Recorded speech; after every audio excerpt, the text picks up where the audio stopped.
बैसाख के महीने में शंकर पर शीतल जल समर्पित कर देने से शरीर के रोग समाप्त हो जाते हैं, वो रोग टिकता नहीं।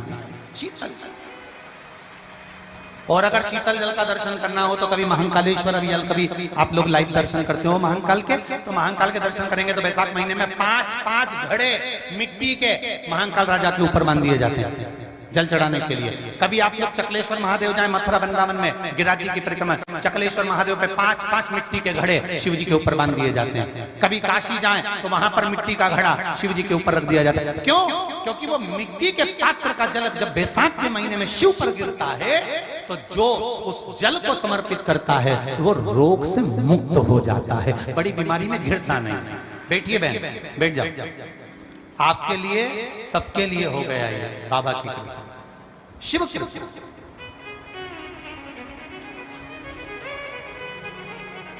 जल समर्पित करो शिव को, शंकर को।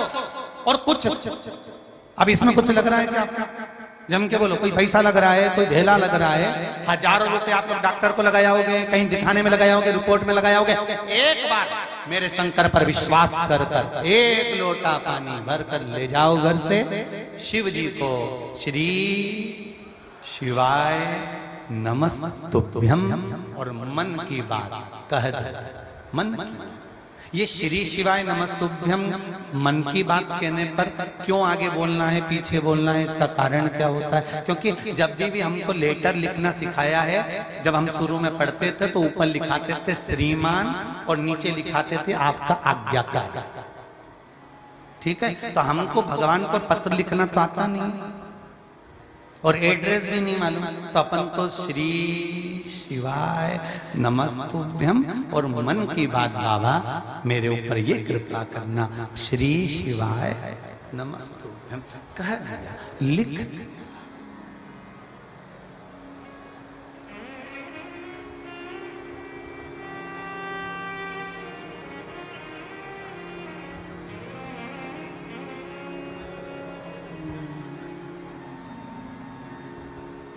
वो कहते हैं ना, भोले बाबा का नाम 1000, किसे लिखूं कंकु पतरी, मेरे शंभू का नाम 1000, कैसे लिखूं कंकु पतरी। कोई कहे काशी वाला, कोई कहे उज्जैन वाला, कोई कहे काशी वाला, कोई कहे उज्जैन वाला, मेरे भोले का नाम 1000, कैसे लिखूं कंकु पतरी। जिसके घर में शिवलिंग छोटा सा विराजमान रहता है, वहां काल जो युवान लोग रहते हैं, जिनके या तो बच्चे गर्भ में हैं या अधोगति में लोग मर रहे हों या कम उम्र में लोगों की जान जा रही हो, प्राण छूट रहे हो, कोई बीमारी बड़ी घर में आ रही हो, कोई तकलीफ आ रही हो, तो छोटा सा शिवलिंग जिसके घर में होता है और उसकी पूजन आराधना स्मरण। और एक बात और कहूंगा, वो शिवलिंग भी अगर आपके घर में हो तो नर्मदेश्वर हो। कौन सा शिवलिंग हो? जम के बोलो जरा। नर्मदेश्वर। नर्मदा जी के जल में से, नर्मदा के जल में से जो कंकर निकले उसका जो शिवलिंग बना होता है, वो शिवलिंग अगर हमारे घर में रहता है, किसी ने जल चढ़ाया तो ठीक, नी चढ़ाया तो ठीक, किसी ने भोग लगाया तो ठीक, नी लगाया तो ठीक, किसी ने बेलपत्र चढ़ाया तो ठीक, नी चढ़ाया तो ठीक। नर्मदेश्वर शिवलिंग किसी ने प्रतिष्ठा करी तो ठीक है, नी करी तो ठीक है, किसी ने प्राण प्रतिष्ठा करी तो ठीक है, नी करी तो भी ठीक है। क्योंकि नर्मदेश्वर जो शिवलिंग होता है, नर्मदा जी के जल से जो शिवलिंग प्रकट होता है, वो कंकर नर्मदा के जल से जो शिवलिंग सम्मुख में आता है, वो शिवलिंग एक ऐसा होता है कि इसको तुम पूछो ना पूछो, ये तुम्हारे अगर घर में रहता है तो अकाल मृत्यु आ ही नहीं सकती, वो भगा देगा। अकाल मृत्यु का हरण करने वाला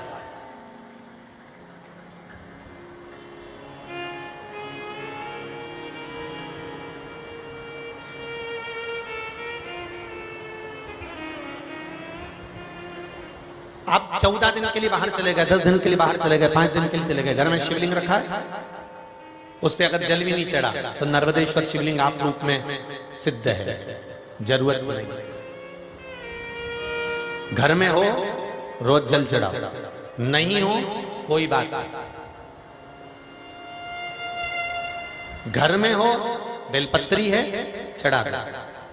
रोज अगर बेलपत्री नहीं मिलती है, एक छोटी सी बेलपत्र को जिस पाठ को तुम करते हो, हनुमान चालीसा पढ़ते हो, राम रक्षा स्तोत्र पढ़ते हो, दुर्गा सप्तशती पढ़ते हो, गोवर्धन चालीसा पढ़ते हो, यमुनाष्टक पढ़ते हो, सर्वोत्तम जी का पाठ करते हो, राम रक्षा स्तोत्र पढ़ते हो, वेंकटेश चालीसा पढ़ते हो, संतोषी चालीसा पढ़ते हो, कुछ भी पढ़ते हो, उसमें एक बेलपत्री उसमें सीधी की सीधी रख दो। रोज अगर बेलपत्री आपके पास में नहीं है घर में चढ़ाने के लिए, रोज कोई बेलपत्री ला नहीं सकता, आप रोज रोज पेड़ के नीचे जाकर तोड़ नहीं सकते, रोज बेलपत्री मिल नहीं सकती, तो एक चालीसा के अंदर पाठ के अंदर जो पाठ आप करते हो, गीता जी पढ़ो, गायत्री जी पढ़ो, जो पढ़ते हो उसमें एक बेलपत्री छुपा के रख दो और रोज उसको उठाया, जब भगवान शंकर जी की पूजन करी उसको चढ़ा दिया, चढ़ाने के बाद उसको वापिस उठाया, उठा के वापिस किताब में धर लिया।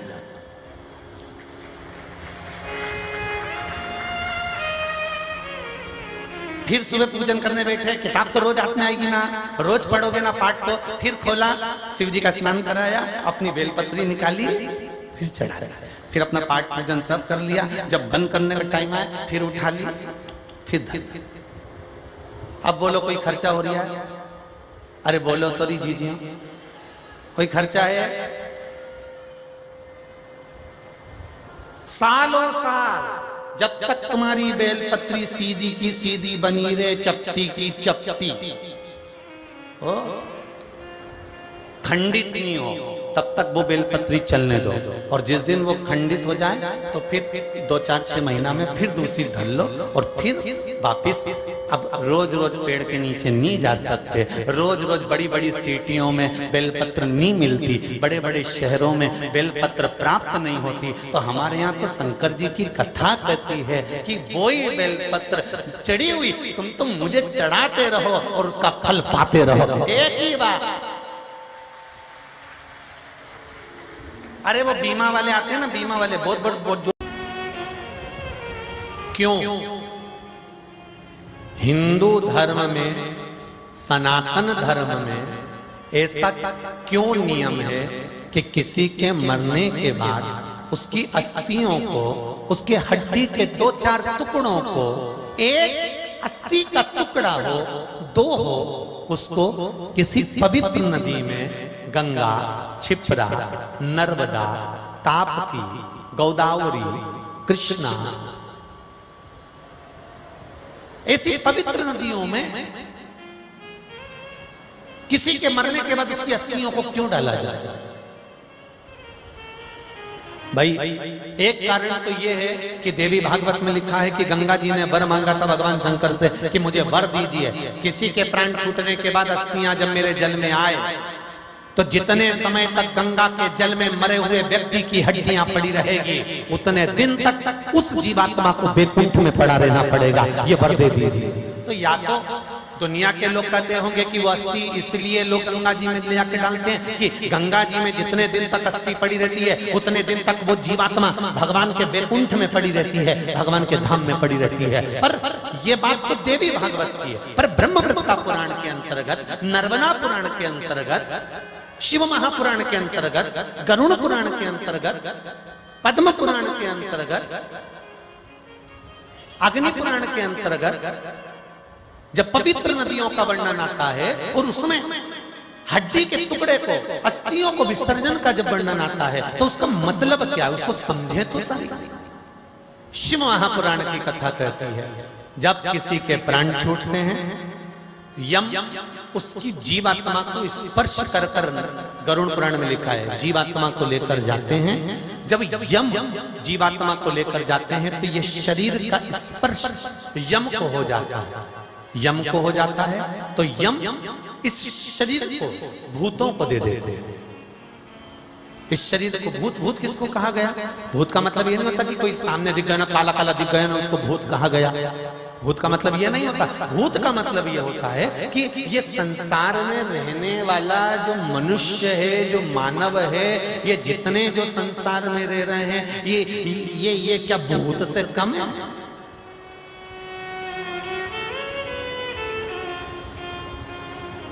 इनके बराबर संसार में कोई नौटंकी नहीं कर सकता रे भाई।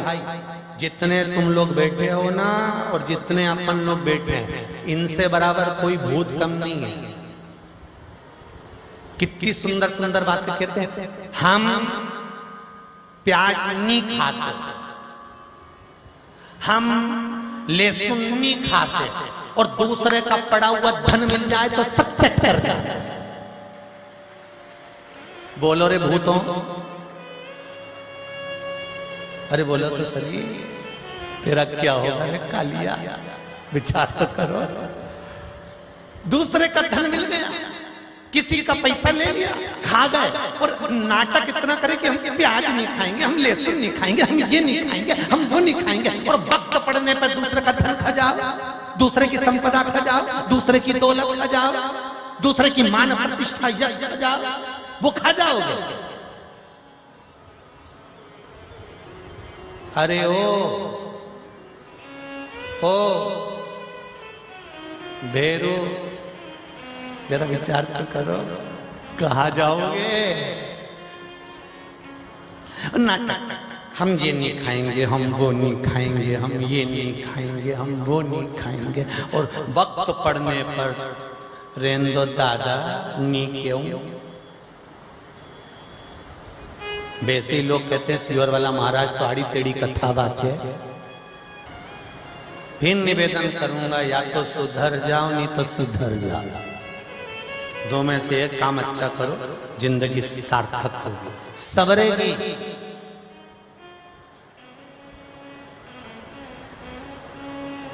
एक अस्थि का टुकड़ा संसार वालों को दे दिया।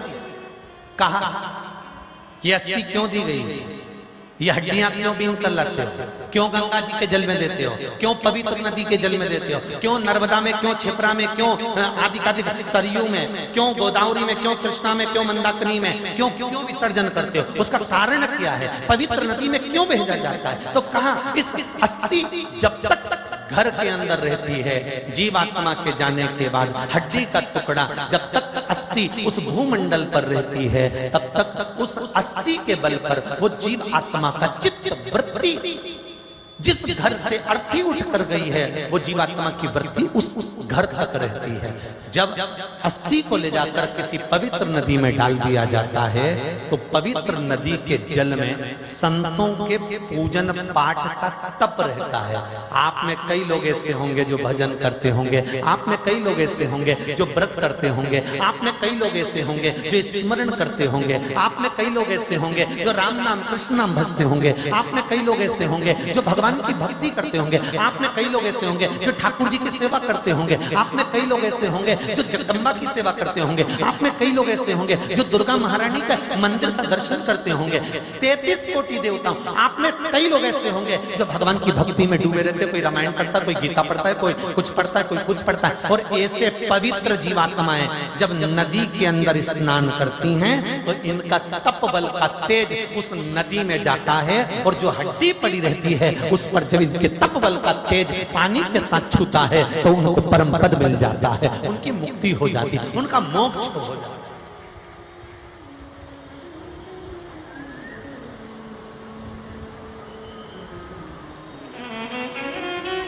मानो तो मैं गंगा, ना मानो तो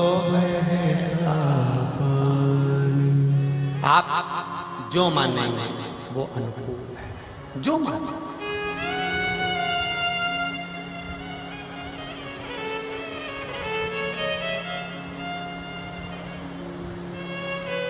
अब एक बात और सामने खड़ी हो जाती है, ध्यान देना। जो जीते जी गंगा नहाकर चले जाए, फिर उसकी हड्डियों को गंगा जी में डालना जरूरी है कि नहीं? अब तुम्हारे हित की बात आ गई, और केवल तुम्हारे नहीं, सियोर वाले महाराज की भी हित की, ठीक है? और दीनानाथ तू भी सुन ले। अच्छा अच्छा, सबके हित की।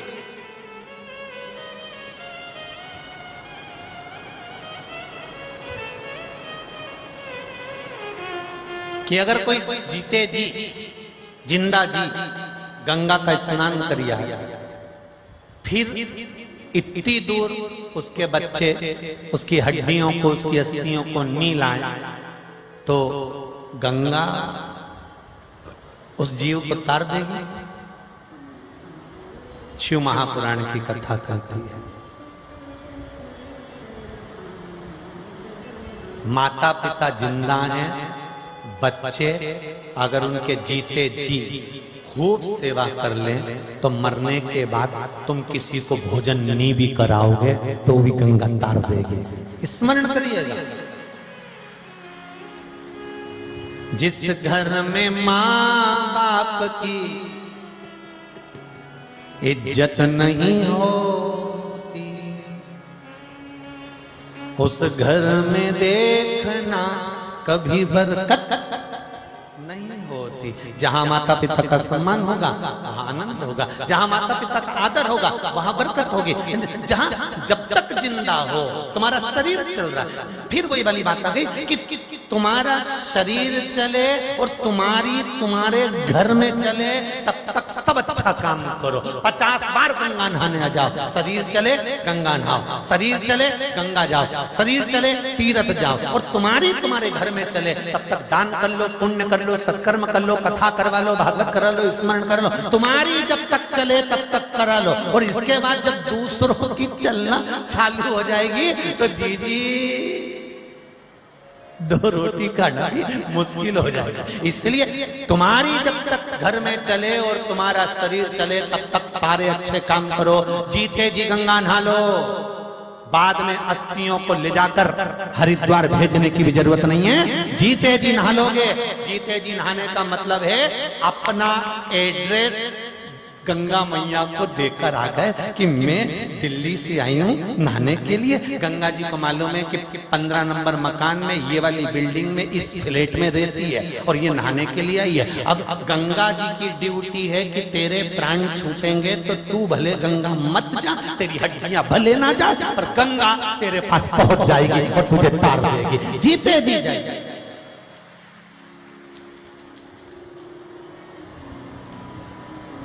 जीते जी बेचारे को एक रोटी नहीं खिलाई और मरने के बाद इतना बड़ा फोटो लगा के पट्टे पे धर के कंडा जला के, गाय का गोबर का कंडा, उसमें आग लगा के और घी और शक्कर, और फिर बाद में सिर पे पल्लू लेके दादाजी के धोखा लगा रही, माफ कर दे। दादाजी भी ऊपर से सोच रहे रुक तो जारी चंद्रघंटा, रुक तो। खुद तो रायता खा रही, पूड़ी खा रही, खीर खा रही, और मुझे शक्कर और घी छोड़ दिया। और मुझे पहले से ही तो दमे की बीमारी थी, सांस की, ऊपर से कंडा जला दिया, धुआं अगर लगा दिया। रुक जा, रुक।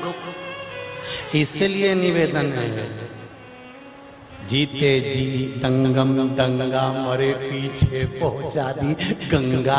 ऐसे पहुंचने से कोई मतलब नहीं है। अगर शरीर अच्छा रहे, भगवान खूब कृपा कर कर रखे, तो भगवान से प्रार्थना करना कि एक बार शिव महापुराण में हरिद्वार में जाकर फिर सुन लूं, ऐसी कृपा कर।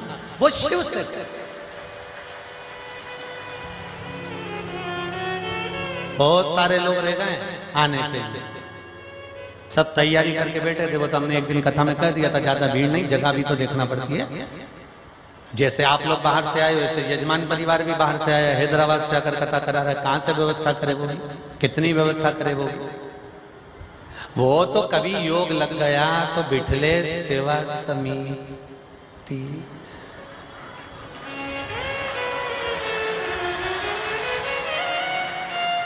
पर कभी योग बना, बाबा की कृपा हुई और कहीं अच्छा बाबा करुणा करे।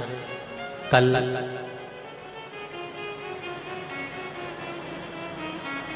उत्तराखंड सरकार के मंत्रिमंडल के सदस्य लोग आए थे। कल आदरणीय मुख्यमंत्री जी से भी बात हुई रात्रि को, जब प्रदेश अध्यक्ष पधारे तब उन्होंने आदरणीय मुख्यमंत्री जी से बात कराई उत्तराखंड के। तो उन्होंने यही कहा कि गुरुदेव कथा तो सुनते रहते हैं पर कृपा अभी और बाकी है। तो हमने कहा बाबा जब बुलाएगा और शिव की कृपा होगी फिर हरिद्वार जाएंगे। ये तो शिव है, ये तो मेरा ओघड़ी है, शंकर है, वो बुलाता रहे, आते रहो, भजन करते रहो, कीर्तन करते रहो, शरीर चले तब तक भजन स्मरण करिए।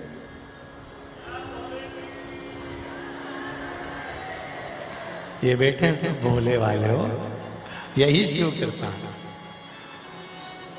दिनेश जी एक बात तो है, भगत बहुत जोरदार है, यही शिव कृपा। सबकी भक्ति है और अलमस्तता है, अब भक्ति का आनंद है, यही आनंद है, यही है। इसी को बस भजन कहते हैं, बस यही आनंद, इसी को सोचा। भस्मासुर ने पूछा, मैं सब दूर जाता हूं, कभी भस्म मिलती है, चिता भस्म कभी नहीं मिलती है। तो भस्मासुर बड़ा चतुर था और उस भस्मासुर को गुरु मिल गए थे शुक्राचार्य, और उन्होंने कह दिया था तू असुर है, असुर प्रवृत्ति को और पन पाया। जितने असुर होते हैं ना, इनको कोई भूख मारने वाला मिल जाए तो ये और उग्र हो जाते। कहां चिता की भस्म ढूंढने जाता है? शंकर जी के पास में रहता है, तो शंकर जी से वर मांग ले कि तू जिस पे हाथ रखे वही भस्म हो जाए। रोज रोज शमशान जाने का लफड़ा ही खत्म, अपनी खुद की कंपनी डाल, काय को माथा बच्ची कर, खुद भस्म की फैक्ट्री बनाओ। बार बार टेबलेट लेने काय को मेडिकल जाए, खुद बनाओ। अच्छा ये भी बड़ी विचित्र है, शुक्राचार्य जी ने बोला और इसके दिमाग में बैठ गया। ये बड़ी विचित्र बात होती है महाराज। सिर दुखता है, दवाई पेट में जाती है, दवाई को कैसे मालूम पड़ता है कि ये सिर ही बंद करेगी? इसको सिखा के भेजा जाता है कि तू सिर में ही जाना है। हाथ दुखता है तो दवाई पेट में जाती है, दवाई को कैसे मालूम कि उल्टा ही हाथ दुख रहा है, इसी पे जाना है। आंख दुखे, दवाई पेट में जाए, दवाई को कैसे मालूम कि इसी आंख में जाना है।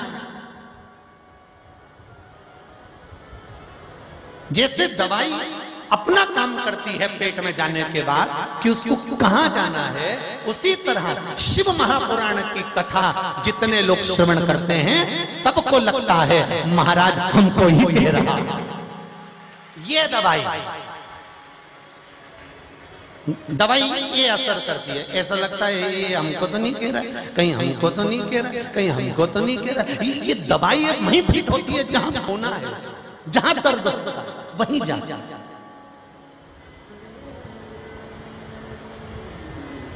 भस्मासुर ने सोचा हाँ ये बात बिल्कुल सही है, अपनी कंपनी का निर्माण करो, अपनी कंपनी तैयार करो, और अपनी कंपनी तैयार करना है। भस्मासुर जैसी चतुरता लेकर आओ रे भाई।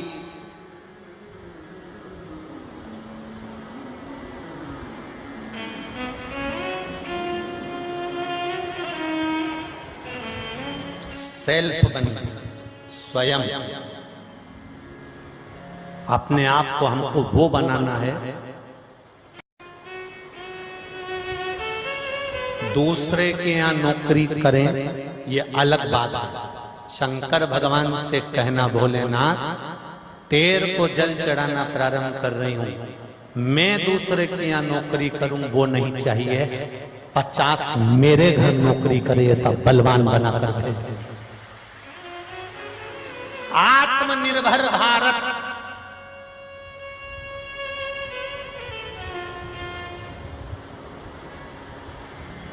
सही है गलत है? यही नाम दिया है ना। अमृत महोत्सव चल रहा है भारत की भूमि पर स्वतंत्रता का।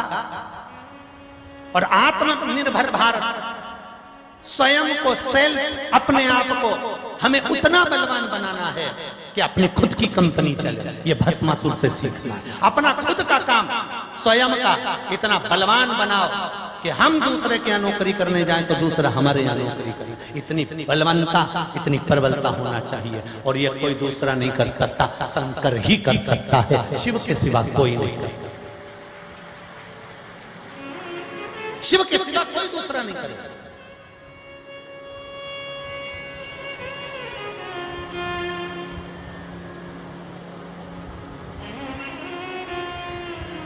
आज मंदिर मंदिर में शंकर जी की आराधना हो रही है। प्रत्येक मंदिर मंदिर में शिव की आराधना हो रही है।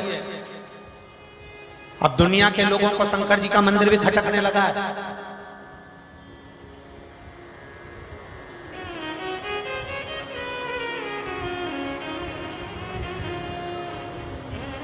अब दुनिया के लोगों को शिव जी का मंदिर भी खटकने लगा है।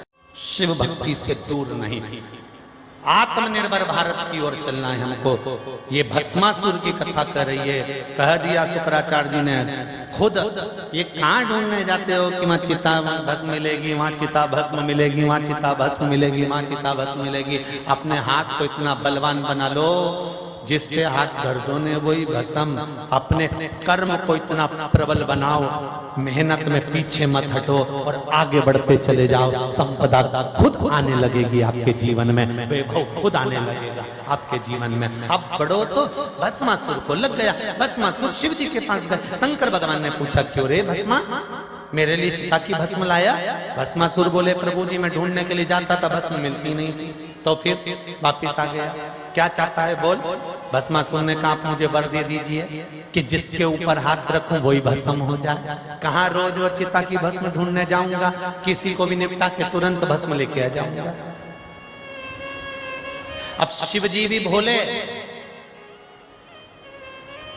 इतने भोले, इतने भोले, इतने भोले कि भूल गए कि अपने कोई भस्म बना रहे। शंकर जी ने प्रसन्न होकर कहा, कितना जोरदार मेरा शिष्य है। अब इनको ये नहीं मालूम कि कई बार शिष्य भी गुरु जी को खड्डे में डाल डालते हैं। एक गुरु जी के दो शिष्य, गुरु जी बैठे थे, एक ऐसा तखत था, तखत के ऊपर एक पाटे पे बैठे थे और भगवान की सेवा कर रहे थे, श्रृंगार। गुरु जी ने अपने एक चेले को बुलाया, बेटा, ओ बेटा। और चेला इतना आलसी, हाँ गुरु जी, सुनो थोड़ी सी तुलसी ले आओ ना बगीचे में से जाकर, शालिग्राम जी को चढ़ाना है। तो बोला, गुरु जी तुलसी कैसी होती है? तुलसी के पत्ते इतने बड़े होते हैं क्या? तुलसी का पेड़ कितना बड़ा होता है, उसमें कितने फल लगते हैं? गुरुजी ने सोचा ये तो मूर्ख है। गुरुजी ने दूसरे चेले को बुलाया, वो और ज्यादा आलसी। बेटा, हाँ गुरुजी। जा बेटा, तुलसी लिया, शालिग्राम जी को चढ़ा। गुरुजी, तुलसी के पेड़ पे चढ़ूंगा कैसे? पत्ते लाने के लिए। गुरुजी ने कहा, बताओ क्या मूर्ख हैं दोनों की दोनों? अच्छा, गुरुजी समझ गए ये मूर्ख मूर्ख नहीं है, काम नहीं करना है, ये उसका बहाना है।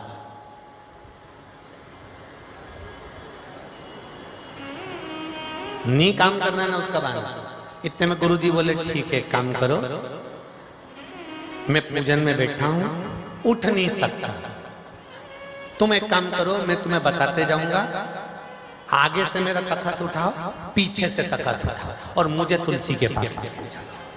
अब दोनों उठा रहे दम लगा और उठा के और तुलसी जी के पास में लेके गए और तुलसी जी के पास में लेकर गए और गुरुजी ने तुलसी तोड़ी और बच्चों को दिखाई, ये रही तुलसी और ये शालिग्राम जी। अगली बार याद रखोगे। छोरा होने बोले चिंता मत करो, अब बाप जमाने में कभी नहीं भूलेंगे कि तुलसी ऐसी थी, अब नहीं भूलेंगे।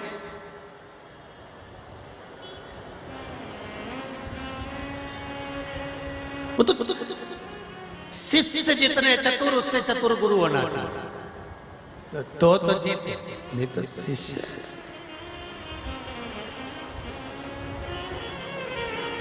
अरे महाराज, गुरु जी ने दे दिया, शिव जी ने दे दिया भस्मासुर को वर, जिस पर हाथ रखेगा उसी को भस्म। अब गए, सबसे पहले भस्मासुर गया शुक्राचार्य जी के पास। गुरु जी बोले कहाँ है, क्या हुआ, इधर आओ। शुक्राचार्य जी ने सोचा इसको भस्म होने का वर मिल गया और ये मुझे निपटाया। पक्का जो खड्डा खोदता है सबसे पहले वो ही उसमें गिरता है, ये मुझे निपटाया। शुक्राचार्य जी उधर खड़े, भस्मासुर इधर खड़ा। गुरुजी आओ ना, मेरे को आपको प्रणाम करना है। शुक्राचार्य जी बोले रहने दे दादा, आज मेरा उपवास है, आज के दिन में किसी से प्रणाम नहीं करवाता। अरे गुरुजी प्रणाम तो करवाना चाहिए, गुरुजी को उनको तो प्रणाम करना। अच्छा एक काम करो, चरणों को प्रणाम मत करवाओ, सिर को करवा लो। और इतने में शुक्राचार्य जी भागे लंगोट लेके। अब इसने अपना साम्राज्य उत्पन्न कर लिया, खूब बड़ा साम्राज्य बनाया। बनाने के बाद ये शंकर जी के पास गया। भोलेनाथ जी, मेरे मित्र कह रहे हैं कि शंकर जी तो बड़े विचित्र हैं, वो आशीर्वाद अगर देने वाले होते तो खुद शमशान में क्यों रहते? शंकर जी के पास है ही क्या आशीर्वाद देने के लिए? उनके पास कुछ नहीं है। इसीलिए मेरे दोस्त कह रहे हैं, भस्मासुर बोला कि प्रैक्टिकल करके देखना पहले शंकर जी ने सही आशीर्वाद दिया कि नहीं दिया। इसलिए मैं आपके पास नहीं आया, सबसे पहले हाथ आपके ऊपर ही रखूंगा। शंकर भगवान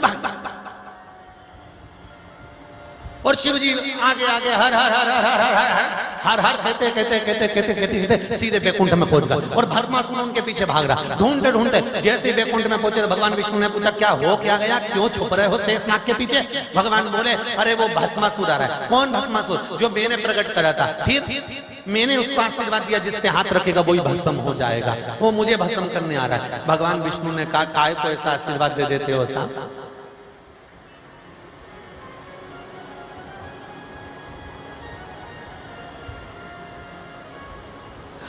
कंपनी खोलो, माल बनाओ, पर वही माल इतनी जल्दी एक्सपायर हो जाए?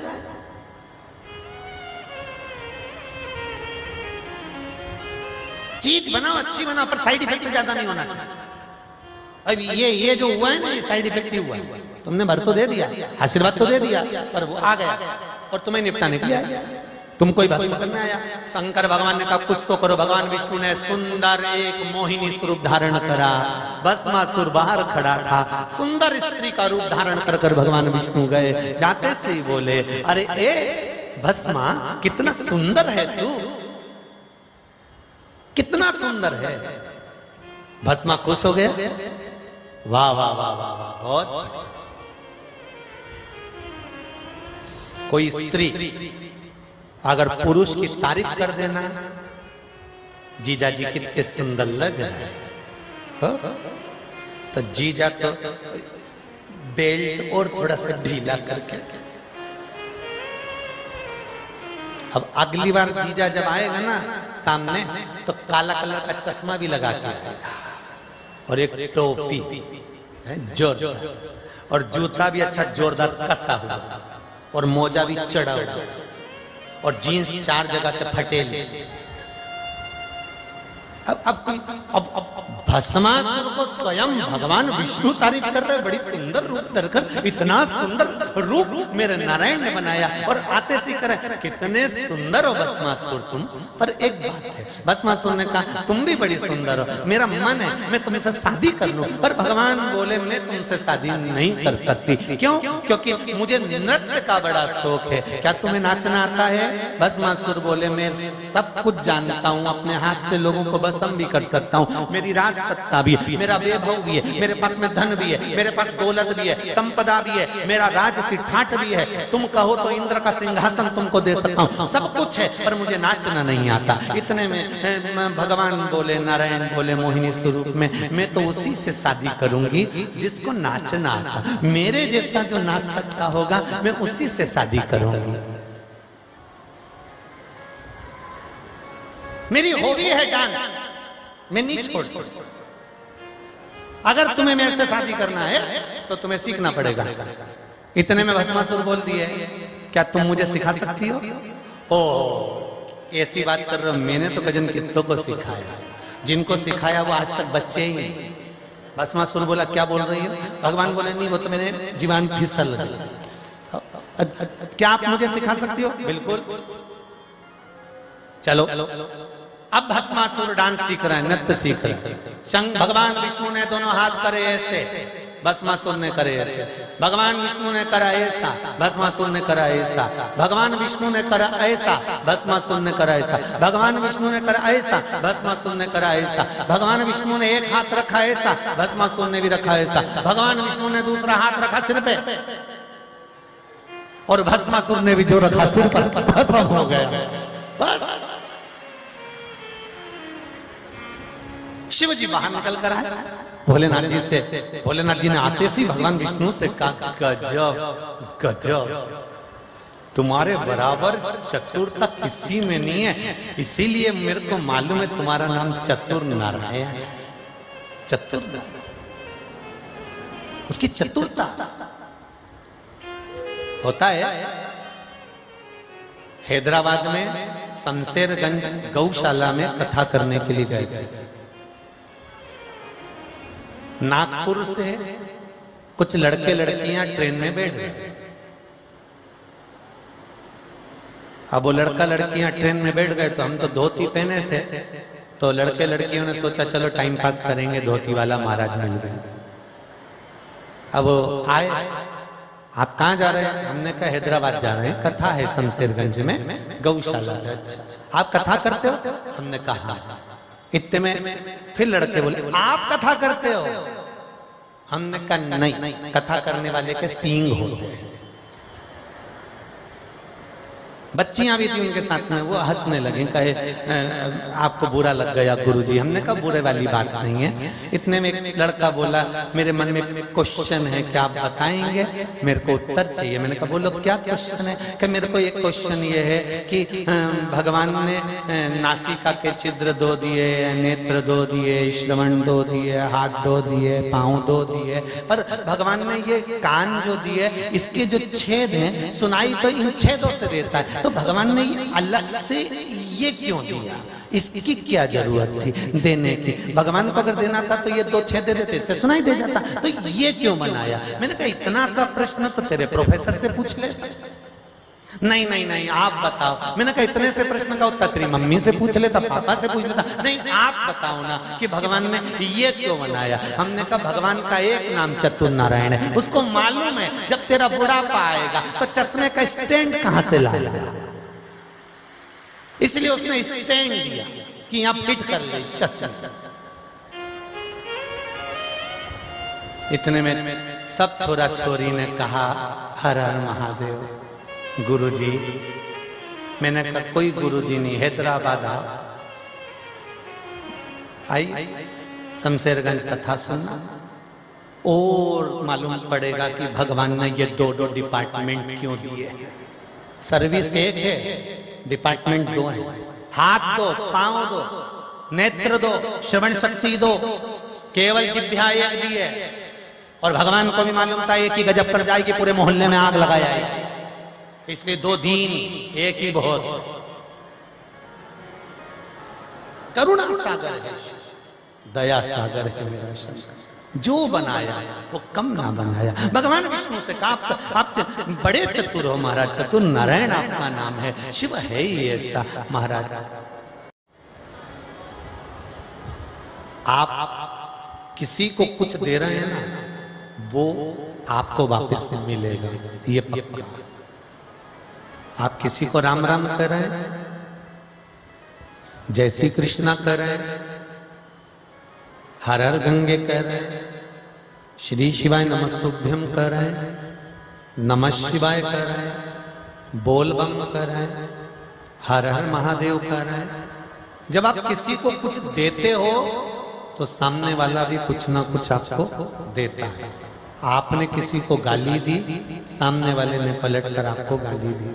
आपने किसी को अच्छा बोला, सामने वाले ने पलटकर आपको अच्छा बोला। उसी तरह ब्रह्मदेव के भीतर अभिमान प्रकट हो गया।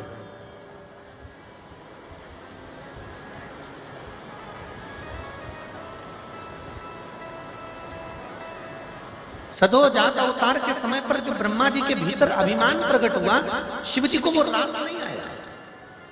और केवल शंकर जी को नहीं, सनकादि ऋषि जो बैठे थे उन सनत कुमारों को भी नहीं जमा कि कोई अभिमतता के शब्द कहे, ये श्रेष्ठता नहीं है।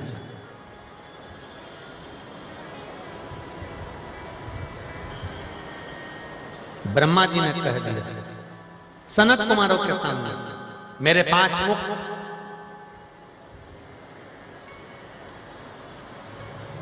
इन 5 मुखों से मैं वेदों को पढ़ता हूं, सारे ज्ञानों को मैं वेदों के माध्यम से प्रकट करता हूं। सनत कुमार सुन रहे थे, सनकादि ऋषियों ने कुछ कहा नहीं।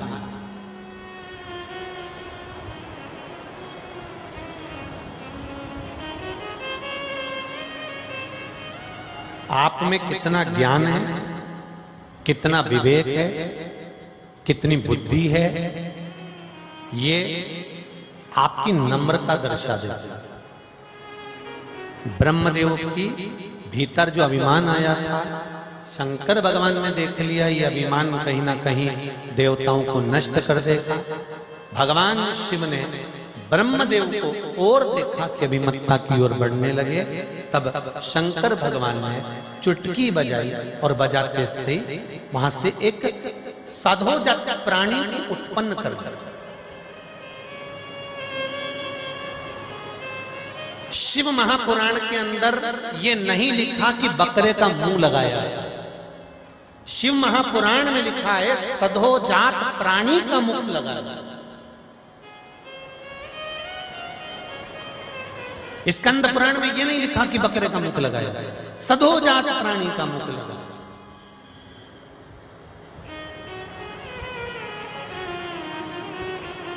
और सधोजात प्राणी कौन? जब अभिमान के रूप में जो प्रकट हो गया उस समय पर, वो सधोजात प्राणी। और दक्ष प्रजापति ने सबको बुलाया, सब एकत्रित हुए, सब एकत्रित।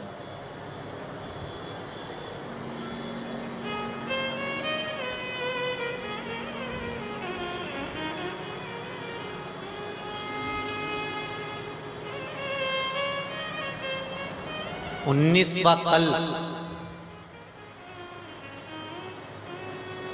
श्वेत लोहित नाम का ये विख्यात कल, जिसमें भगवान शंकर का सधोजात अवतार हुआ। ये अवतार मछुपरा के तट पर मायापुरी के पास में तो कनखल में हो रहा था यज्ञ, और जो बकरे का मुख बुलवाया था, जो बकरे का मुख का जो स्मरण आता है, वो अवंती का पुरी से।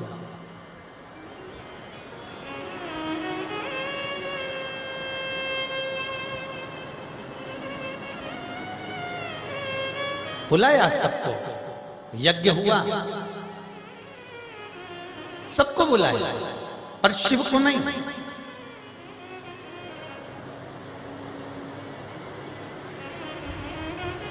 सती मैया को बेचैनी होने लगी।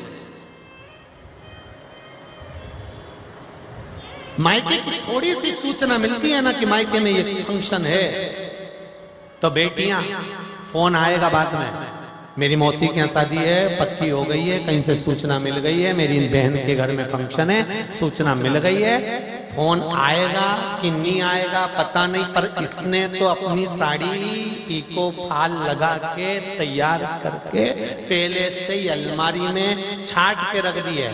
ये दोनों ले जाऊंगी, ये सामान ले जाऊंगी, ये यहाँ रख दूंगी, इनके कपड़े ये वाले ले जाऊंगी, इनका सामान ये ले जाऊंगी। और उसने दिल में, मन में, चित्त में, वृत्ति में कुछ जमा लिया कि मुझे ये ऐसा करना है। काम भले बाद में हो, पर व्यक्ति अपने मन में पहले से जमा कर रखता है।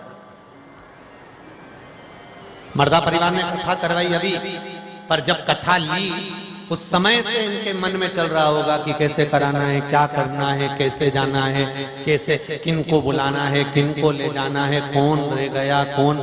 अभी भी जितने आए वो तो ठीक है, यहाँ से जाने के बाद में फिर कहेंगे कि हमको तो लेके ही नहीं गए। कई लोग तो मुंह भी फुलाएंगे कि हमको तो बुलाया ही नहीं, हमने तो तुमको खूब टीवी पे देखा, तुम तो खूब प्रेम से कथा सुन रहे थे, हमें तो बोला ही नहीं। तो ये रहता है प्लानिंग पहले से। अब सती मैया को मालूम पड़ गया कि मेरे पिताजी के यहाँ यज्ञ है, सती जी को मालूम पड़ गया कि मेरे पिताजी के यज्ञ है। कितनी प्लानिंग मन में करी होगी, कितना विचार, कितनी विमर्शता, कितना आनंद अपने हृदय में लेकर आई होगी। मैं ये करूंगी, मैं वो करूंगी, हम लोग डांस करेंगे, हम लोग ये करेंगे, हम लोग वहां श्रृंगार करेंगे, हम लोग यज्ञ में बैठेंगे, हम लोग ये करेंगे। ये मन की अभिलाषा जो प्रकट होती है।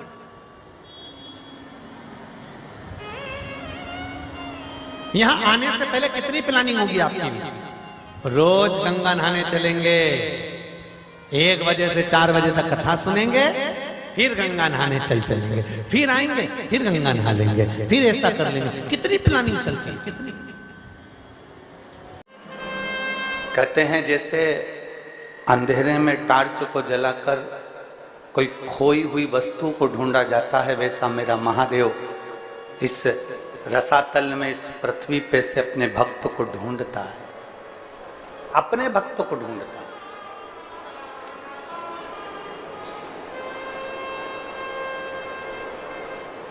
अब शिव भक्त कैसा होता है, शंकर का भक्त कैसा होता है, शिव भक्त की पहचान क्या हो सकती है। मस्तक पर त्रिपुंड लगा लिया वो शिव भक्त हो गया क्या? बोलते जाओ जम के जरा, हो गया क्या? नहीं।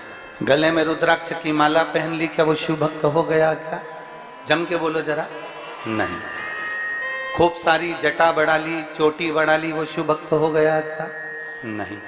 तन पर भस्म रमा कर बैठ गए तो क्या शिव भक्त हो गए क्या? नहीं। तन पे से कपड़ा उतार दिया, नग्न वेशधारी हो गए तो क्या शिव भक्त हो गए क्या? नहीं।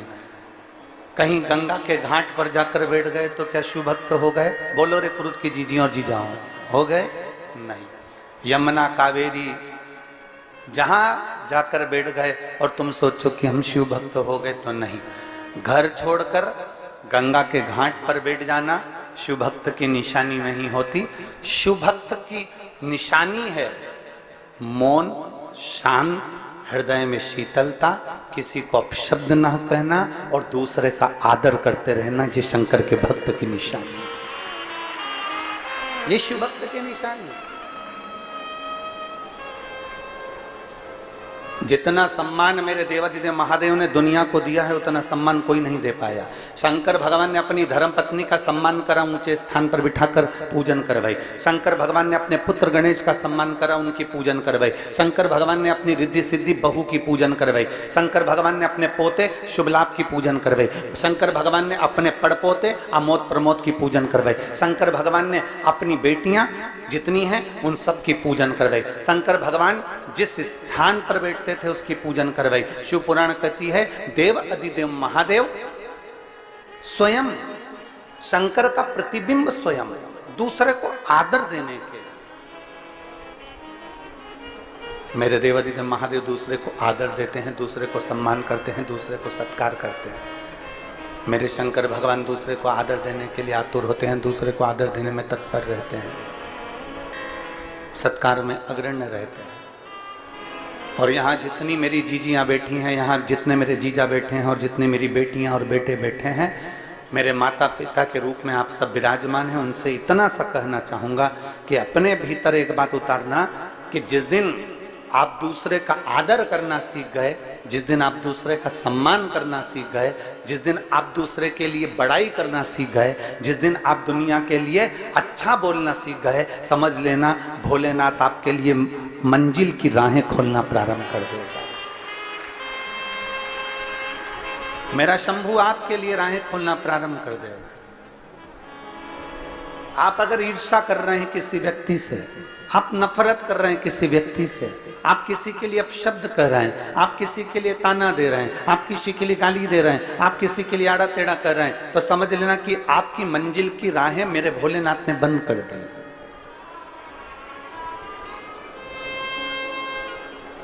आप किसी को अपशब्द से तोल रहे हैं, आप किसी को अपशब्द में भिंगोर रहे हैं, आप किसी को अपशब्द कर रहे हैं, आप किसी को ताना दे रहे हैं, आप किसी को गाली दे रहे हैं, आप किसी को आड़ा टेढ़ा कर रहे हैं, तो समझ लो कि आप स्वयं अपनी राहों को बंद कर चुके हैं, अपनी राहों को आपने बंद कर दिया। और मत बुरे कर्म कर बंदे वरना पछताएगा, भगवान की आंखों से तू बच नहीं पाएगा, तू बच नहीं पाएगा। अरे ओ अज्ञानी मत करना दानी, अरे ओ अज्ञानी मत करना दानी, तेरे कर्म का फल भी तू ही पाएगा। साउंड बदलने की तैयारी करो, कल दूसरा किया तूने तेरे आगे आएगा। मत बुरे कर्म कर वरना पछताएगा, भगवान की आंखों से तू बच नहीं पाएगा, तू बच नहीं पाएगा। जितना बन सकता है अच्छा कर्म करने का प्रयास, अच्छा देने का प्रयास, अच्छा पहुंचाने का प्रयास। और जब हम अच्छा देने का प्रयास करेंगे, अच्छा पहुंचाने का प्रयास करेंगे, तो निश्चित है कि हमको अच्छा प्राप्त होगा। हमने पहले कथा में कहा, एक उंगली हम जब किसी पर उठाते हैं तो ये 3 उंगलियां हमारे ऊपर जाती है कि आप अपने भीतर झांक कर देखो कि आप कैसे।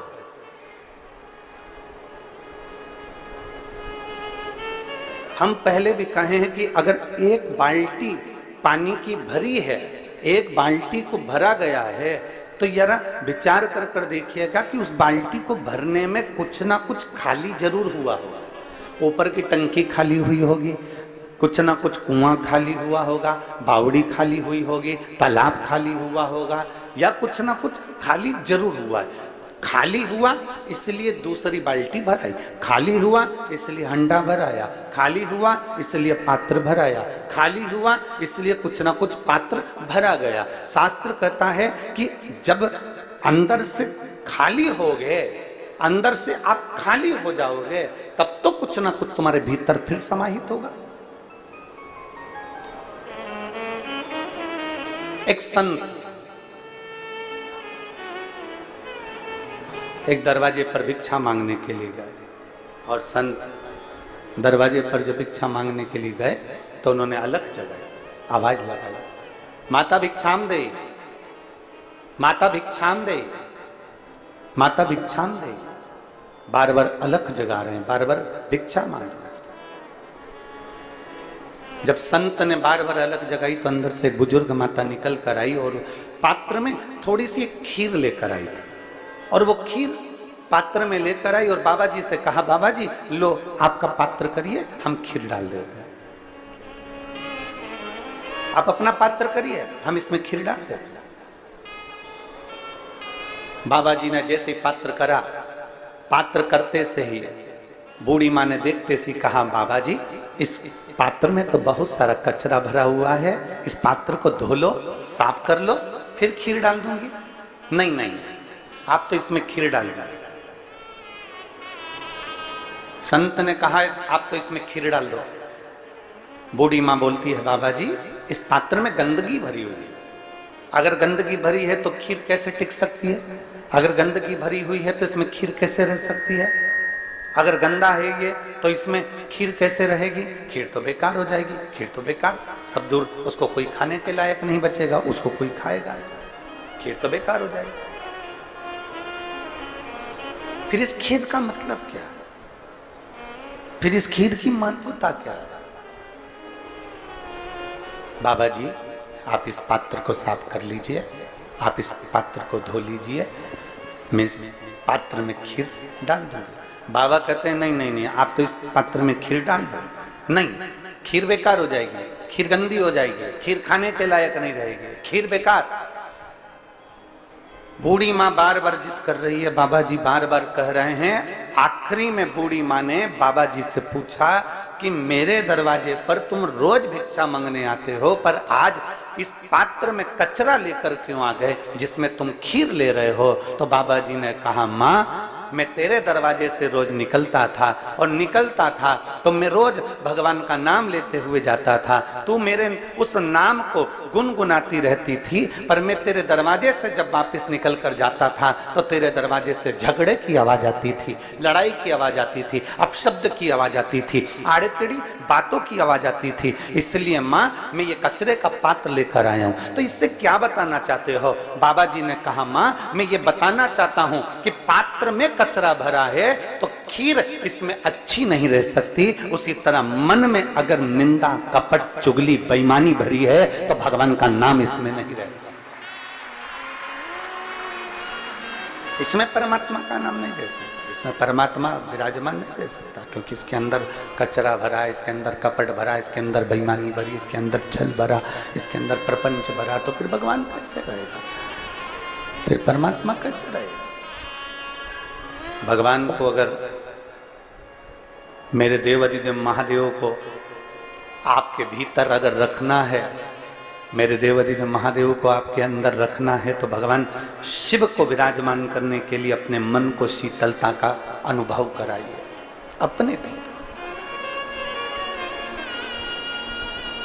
और तेरी कृपा बिना न हिले एक भी अणु, लेते हैं श्वास तेरी कृपा से तनु तनु। हे गंगाधार मुक्ति द्वार ओंकार तू, बोले ओंकार तू, आयो शरण तेरा शंभु तार तार तू।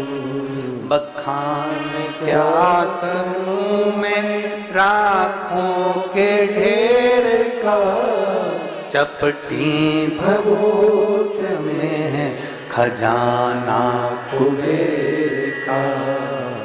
आप जितना समर्पण रखते हैं, इस चित्त को जितना क्लीन रखेंगे, इस मन को जितना साफ रखेंगे, इस हृदय को जितना क्लियर रखेंगे, इस मन को जितना निर्मल रखेंगे, मेरा शिव उतना आपके करीब आता चला जाएगा। थोड़ा हमको निभाना पड़ेगा, देवाधिदेव महादेव भी तो निभाता है अपने शिव भक्तों के लिए। आज कथा का दूसरा दिन है, बैसाख का महीना चल रहा है, चिलचिलाती हुई गर्मी, और उस गर्मी में भी मेरा महादेव आपके लिए छाया कर कर रोज प्रतिदिन 2 बजे से 5 बजे तक रख देता है।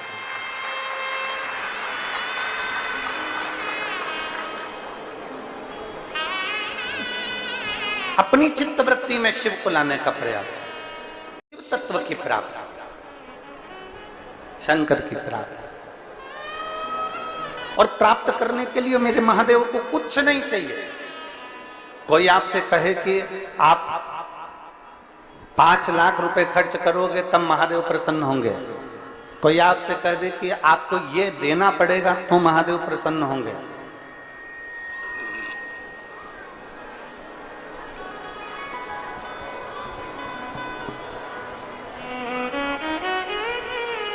कोई आपसे कह दे कि आपको इतना भगवान के मंदिर में देना पड़ेगा तब महादेव प्रसन्न होंगे, समझ लेना फालतू की बात है। शंकर को प्रसन्न करने के लिए, भगवान देवाधिदेव महादेव को प्रसन्न करने के लिए अंबारियों की जरूरत नहीं, धन वैभव की जरूरत नहीं, तुम्हारे अच्छे परिधान की, बहुत अच्छे कपड़ों की, आभूषणों की जरूरत नहीं। मेरे महादेव को प्रसन्न करने के लिए केवल तुम्हारे भीतर का जो मन है वो इतना साफ कर लीजिए कि भगवान तुम्हारे घर में उस मन के अंदर प्रवेश कर जाए।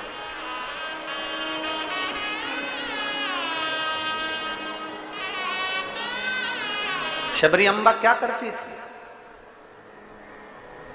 शबरी अम्बा का कार्य क्या था? मातंग ऋषि ने, मातंग बाबा ने, गुरुदेव ने शबरी को कह दिया था, बेटा तू इंतजार करना, प्रतीक्षा करना, और जब तू इंतजार करती रहेगी, प्रतीक्षा करती रहेगी, तो तुझे वचन देता हूं कि तू इंतजार करेगी, रोज बुआरी काटेगी, रोज झाड़ू लगाएगी, रोज सेज बिछाएगी, रोज रंगोली डालेगी, तो निश्चित है कि राम तेरे दरवाजे पर आएंगे जरूर, ये निश्चित है।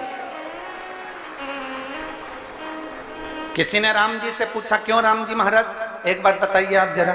राम जी ने पूछा, बोलो क्या बात है? अवध में पूछ रहे हैं लोग राम जी से, क्या वहीं से बैठे बैठे आप रावण को नहीं मार सकते थे? जहां बैठे थे वहीं से बैठे बैठे क्या आप सीता को नहीं छुड़ा सकते थे? वहीं से बैठे बैठे क्या आप माता जानकी को नहीं ला सकते थे? राम जी ने कहा, एक बाण चलाता रावण को मार देता, एक बाण चलाता लंका को जला देता, एक बाण चलाता रावण के पूरे वंश को मिटा देता, एक बाण चलाता और रावण की पूरी सेना को समाप्त कर देता, और एक बाण चलाता माता जानकी को लेकर अवध में आ जाता।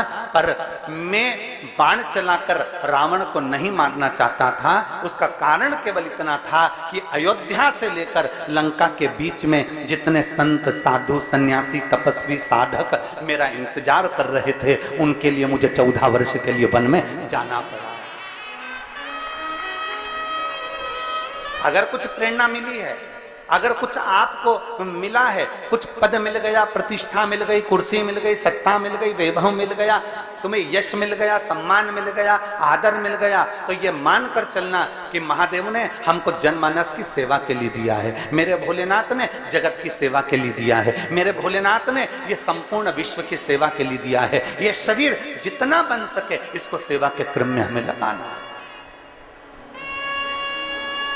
जितना बन सके इसको अच्छे कर्म में लगाइए।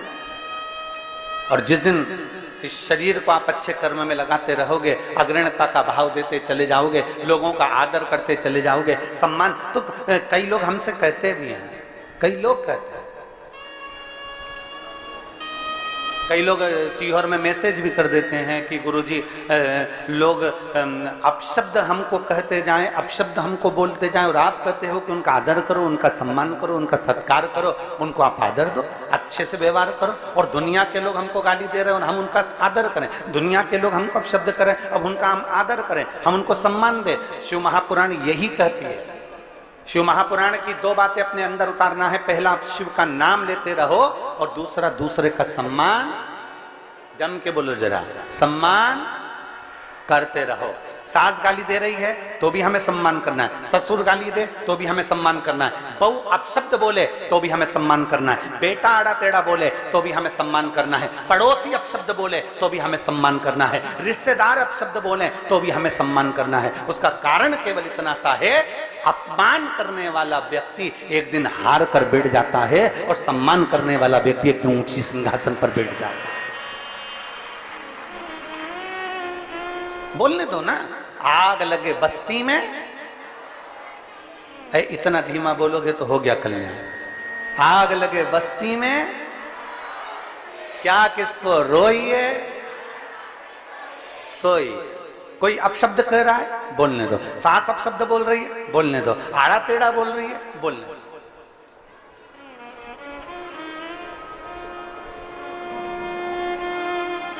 कितना बोलेंगे? सत्य को कोई छुपा सकता है क्या?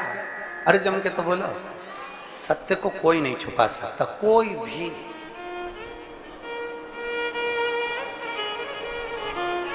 सत्य को कोई नहीं छुपा।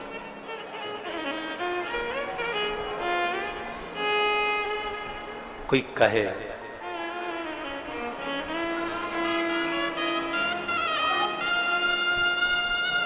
मेरे भगवान देवाधिदेव महादेव को,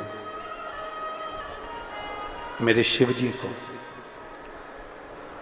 दुनिया के किसी देवता को अगर सबसे ज्यादा अपशब्द बोले जाते होंगे तो शंकर भगवान को बोले जाते होंगे। बोलो सही है? क्या कहते हैं? गंजेड़ी है।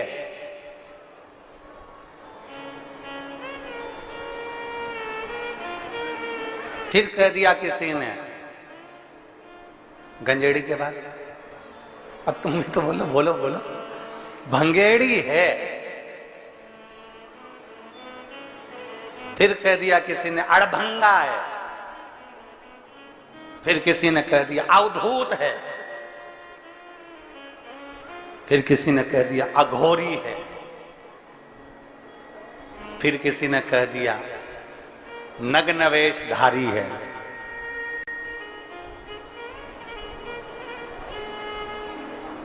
ये सब देखकर ही तो दक्ष प्रजापति अपने जमाई का सम्मान नहीं कर पाए थे। ये सब देखकर ही तो दक्ष प्रजापति अपने जमाई का आदर नहीं कर पाए थे, सत्कार नहीं कर पाए थे। उन्होंने अपशब्द कहे, आदर नहीं करा, सम्मान नहीं करा, सत्कार नहीं करा और श्राप दे दिया, हे शिव मैं तुझे श्राप देता हूं कि तू शमशान में निवास करेगा। कोई बात नहीं,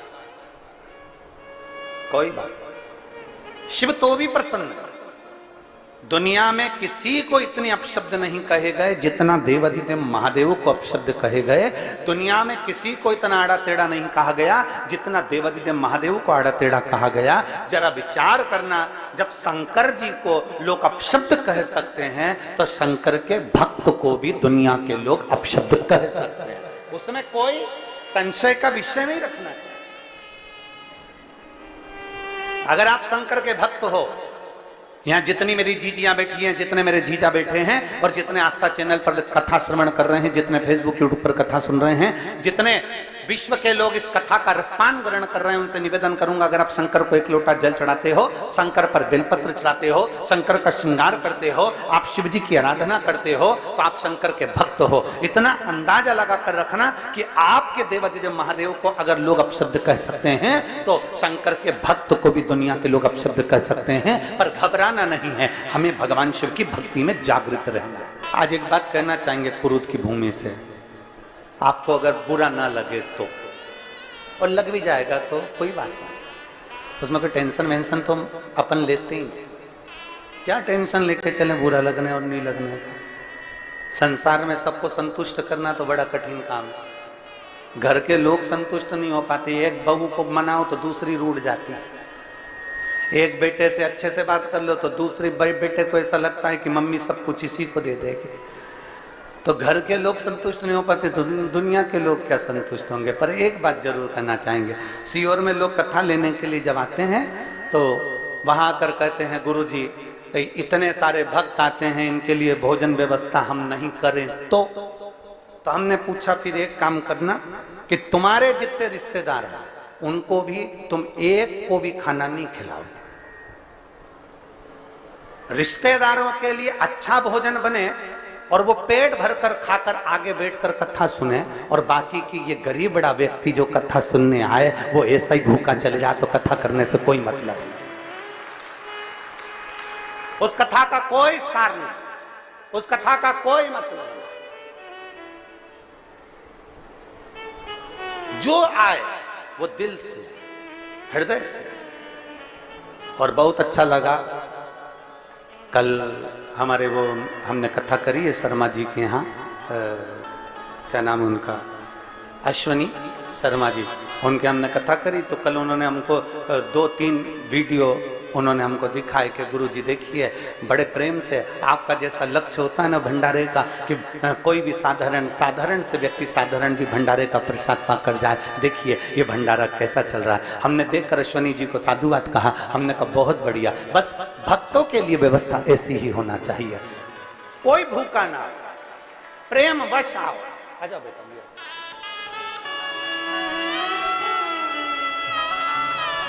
और खाली ना जाता कोई दर से तुम्हारे, खाली न जाता कोई दर से तुम्हारे, मैं भी खड़ी होती बाहें पसारे, अपने हृदय से लगा लो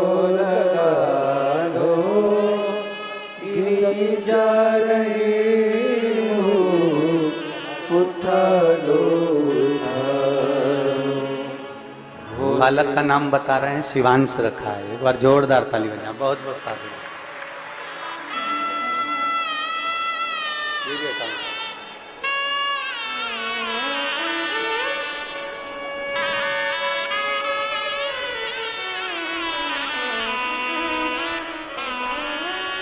अपशब्द पर अपशब्द कोई कहना,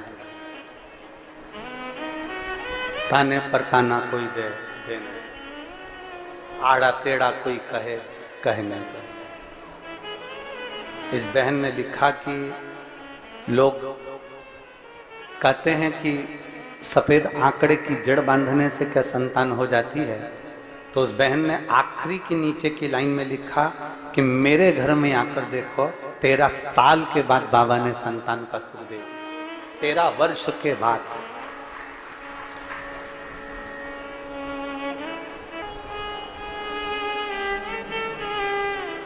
स्वयं खा लेना सुकृति है, छुड़ाकर खा लेना विकृति है, और बांट कर खाना ये मेरे भारत देश की संस्कृति है, ये मेरे भारत की संस्कृति है। आप दूसरे को खिलाकर प्रसन्न होकर देखिए, अपने तो खाएंगे। एक बहुत बड़ी पार्टी रखकर देख लेना, बहुत बड़ी पार्टी, बहुत पैसे वाला व्यक्ति अगर बहुत बड़ी पार्टी रख लेना तो लोग खाकर जाने के बाद बड़ाई नहीं करेंगे, उल्टा और अपशब्द कहकर जाएंगे। अरे खूब पैसे वाला व्यक्ति अगर बढ़ चढ़कर पार्टी रख दे तो लोग कहकर जाएंगे, अरे हराम का आरा होगा, लुटारा होगा। खूब पैसे वाला व्यक्ति अगर पार्टी ना रखे तो लोग कह देंगे, बताओ क्या छाती पे बांध कर ले जाएगा, इतना होने के बाद भी खर्च ना करे। ये दुनिया के लोगों की सोच है, ये दुनिया के लोगों का विचार है, ये दृष्टि है, वो अपशब्द कहते रहेंगे। और शिव महापुराण की कथा कहती है उन अपशब्दों पर हमें नहीं चलना, हमें जितना देना है। अगर सास अपशब्द कह रही है ना, उसको कहने दो। बहू को अपशब्द मिल रहे हैं ना, मिलने दो, तुम्हें पलट कर जवाब नहीं देना। पड़ोसी ने अपशब्द कहे ना, उसको कहने दो। मेरी शबरी अम्बा रोज प्रतिदिन बुआरी लगाती थी, रोज प्रतिदिन झाड़ू लगाती थी और रंगोली डालती थी, रंगोली डालती थी प्रतिदिन। अच्छा एक बात आपसे पूछें, रंगोली फूल की रंगोली हो, आप जमीन पे डालते हो कि कीचड़ पे डालते हो? जम के बोलो, जम के। जमीन पे। कीचड़ पे क्यों नहीं डालते? कीचड़ पे डाल दोगे तो कीचड़ तो अच्छा दिखेगा ना, कम से कम उस पे डालकर अच्छे से फूल मूल से सजा दो कीचड़ को, तो कीचड़ दिखेगा तो नहीं। डालते हो? बोलो तो, डालते हो? नहीं। इधर वाली जीजी हो, जम के बोलो, डालती हो? नहीं। क्यों नहीं डालती? क्योंकि कीचड़ पर कितनी भी रंगोली डाल लो, कीचड़ पर कितने भी फूल बिखेर दो, कीचड़ पर कितनी भी सुंदर रंगोली डाल लो, कीचड़ में पांव रखते से ही पांव खराब हो जाएगा, हाथ रखते से ही हाथ खराब हो जाएगा। उसी तरह कई दुनिया के लोग चाहे कितनी भी रंगोली डाल ले, कितनी भी अपने को कितना भी वो कह दे हम शंकर के भक्त हैं, कोई कह दे बड़ी बड़ी माला पहनकर कि हमने रुद्राक्ष की माला पहन रखी है, हम शिव के भक्त हैं, हमने तुलसी की माला पहन रखी है, हम नारायण के भक्त हैं, हमने त्रिपुंड लगा कर रखा है, हम इसके भक्त हैं। पर याद रखना, ऊपर की रंगोली से काम नहीं चलता, भीतर कितना कीचड़ भरा है ये तो कभी कभी मालूम पड़ ही जाता है। भीतर कितना कीचड़, भीतर के कीचड़ को प्रकट हो जाता है, अपने आप वो कीचड़ सामने आ जाता है, प्रकट हो जाता है, सम्मुख आ जाता है।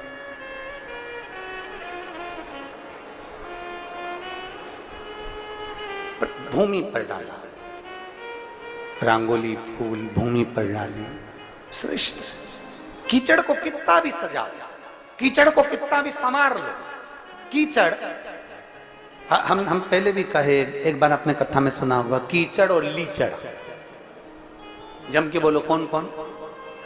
कीचड़ और लीचड़, इनसे दूरी बनाकर चलना चाहिए। कीचड़ कपड़ा खराब करता है, लीचड़ जिंदगी खराब कर देता है। लीचड़ कौन समझते हो? लीचड़ का मतलब आलसी, कर लेंगे, अभी बहुत टाइम है, समय आएगा सब अच्छा हो जाएगा, अच्छा समय का इंतजार करो। और मालूम पड़े अच्छे समय का इंतजार करते करते निपट गया, अब ऊपर काम करेगा। थोड़ा समय अच्छा आन दो। लीचड़ व्यक्ति, आलसी व्यक्ति ऐसा होता है, वो खुद भी नहीं करता और दूसरे को भी नहीं करने देता। एक पड़ोसन उठ के जा रही थी पानी लेने के लिए, दूसरी बोली क्या करेगी, बैठ जा, अभी थोड़ी देर में कोई आएगा अपने को दे जाएगा, क्योंकि लीचड़ थी ना, खुद भी नहीं उठी, दूसरे को भी नहीं उठने दिया। एक बेचारी सोच रही थी जैसे ही भजन आएगा मैं नाचूंगी, इतने में दूसरी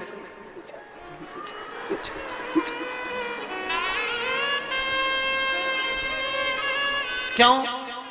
क्योंकि उससे उठते ही नहीं बनता। वो उठती, खड़ी होती, नाचती और मन में सोचती मैं VIP कैसे नाचूं।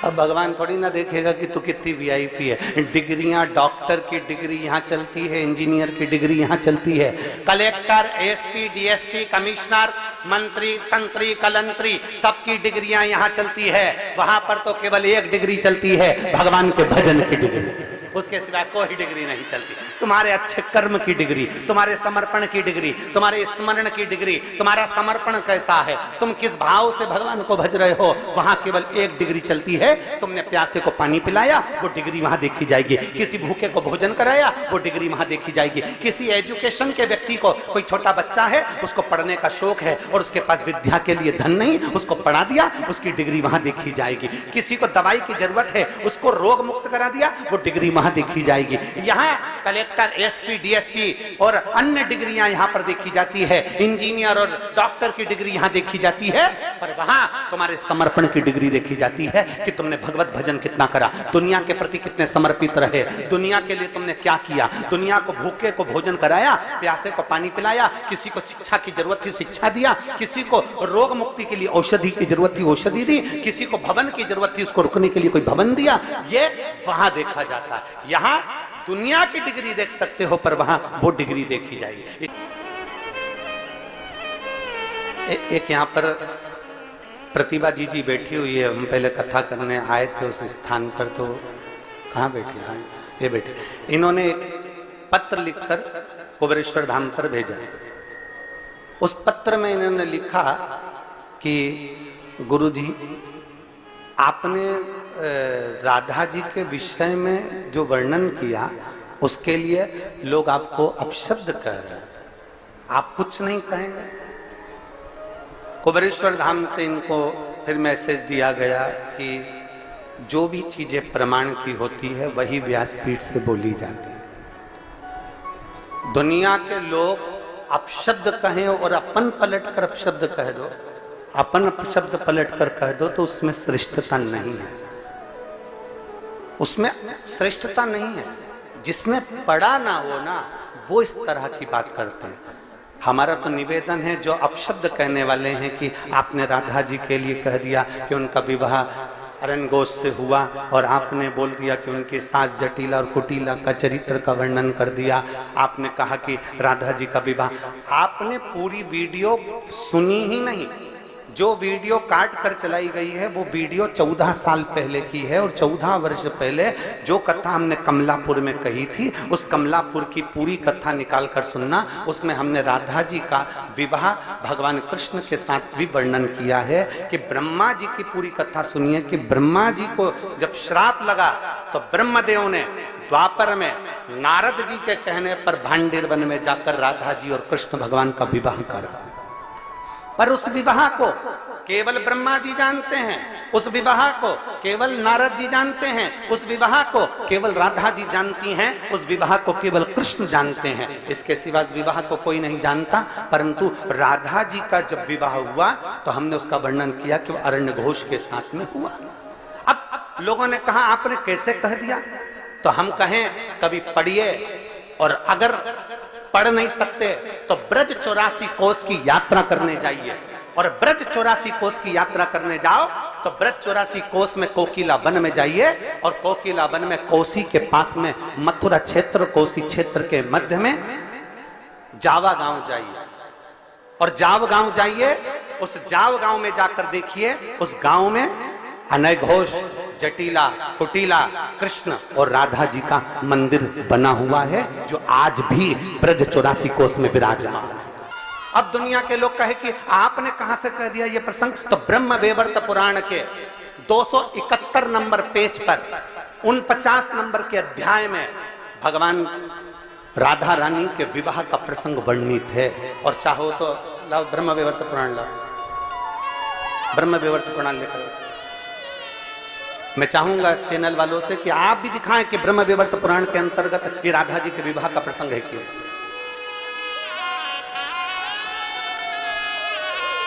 गीता प्रेस गोरखपुर की ब्रह्म वैवर्त पुराण, पृष्ठ संख्या 271,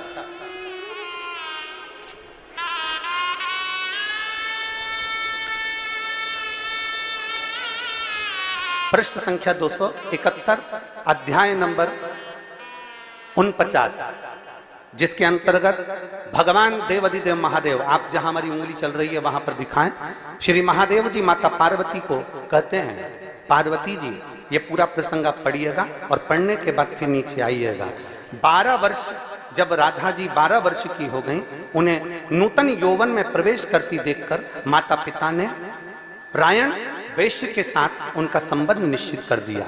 उस समय पर श्री राधा घर में अपनी छाया को स्थापित कर कर चली गई। अब ईमानदारी से कहिएगा, लंका में सीता जी की छाया गई थी तो तुलसीदास जी ने उनको छाया सीता कहा था। क्या कहा था? सीता, जानकी जी। सीता जी को लेकर हरण कर कर रावण गया तो छाया सीता कहकर नहीं लेकर गया, माता जानकी को लेकर गया। तो यहाँ पर भी प्रसंग आता है राधा जी का। तब राधा जी ने अपनी छाया को स्थापित कर दिया और छाया के साथ ही उक्त रायण का विवाह हुआ। ये प्रसंग हमारे यहाँ ब्रह्म वैवर्त पुराण के अंतर्गत लिखा हुआ है। और अगर किसी को पढ़ना भी ना आए तो हमारा निवेदन है, एक बार ब्रज 84 कोस की यात्रा जरूर करिए। और ब्रज 84 कोस की यात्रा करते समय आप जाव गांव जाइए, कोसी कला के पास में कोकिला वन के अंतर्गत, मथुरा के अंतर्गत जाव गांव में जाओ और वहां अनय घोष का मंदिर बना हुआ है, अयन घोष का मंदिर, जटिला कुटिला का मंदिर बना हुआ है, जहां भगवान कृष्ण और राधा विराजमान। तो दीदी ने कहा कि गुरुजी ये लोग आपको अपशब्द कर रहे हैं। हमने कहा उसका जवाब नहीं दिया जाता, अपशब्द कहने वाले अपशब्द कहते रहेंगे और भगवान शंकर की कथा आगे बढ़ती रहेगी। उसका क्या, कोई आड़ा टेढ़ा कह रहा है तो क्या अपन आड़ा टेढ़ा कह देंगे, कोई गाली दे रहा है तो क्या अपन गाली दे देंगे। कितना सुंदर चरित्र महाभारत के अंतर्गत आता है। द्रौपदी के सोते हुए 5 पुत्रों का वध अश्वत्थामा ने कर दिया। सुनिए कथा, अरे बोलो तो जम के। अश्वत्थामा ने द्रौपदी के सोते हुए 5 पुत्रों का वध कर दिया। भीम, अर्जुन अश्वत्थामा को पकड़कर द्रौपदी के सामने खड़ा कर दिया, तलवार दे दी हाथ में, ले द्रौपदी काट दे शीश अश्वत्थामा। हे द्रौपदी, अश्वत्थामा का शीश काट, ले ये तलवार, काट दे शीश अश्वत्थामा का।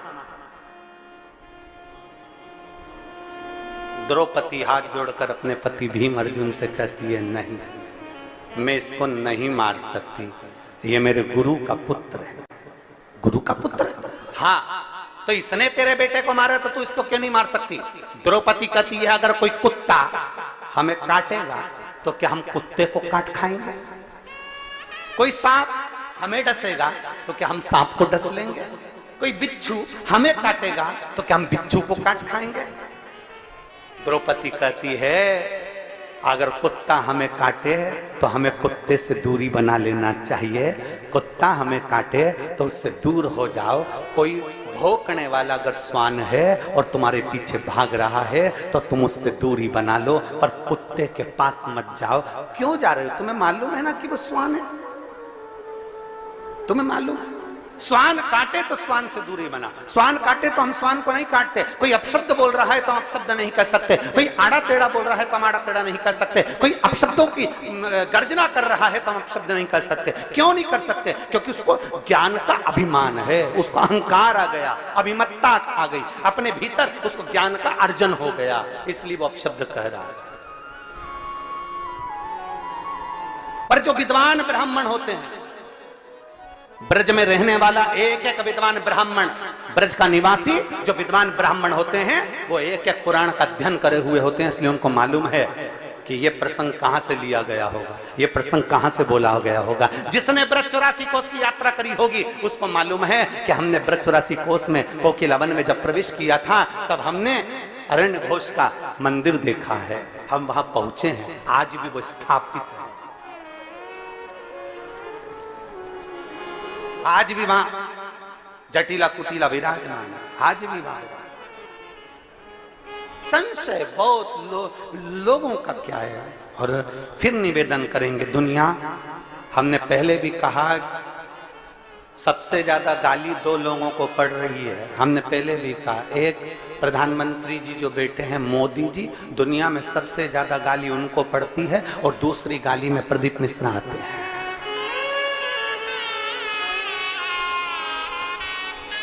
दुनिया में अगर सबसे ज्यादा किसी को गाली पड़ती होगी तो एक उनको पड़ती होगी। एक कथा के मामले में अगर सबसे ज्यादा गाली पड़ती होगी तो हमको पड़ती होगी। टोटका वाला महाराज, तो ये वाला महाराज, तो अब शब्द, तो ताने, तो गालियां, तो अड़तेड़े, तो भी दुनिया के लोग कहें ये, इसको कोई फर्क ही नहीं पड़ता। क्योंकि शिव पुराण में हम भी तो कहते हैं, आग लगे बस्ती में अपन रो मस्ती में, क्या किसको रोइए चादर ताने।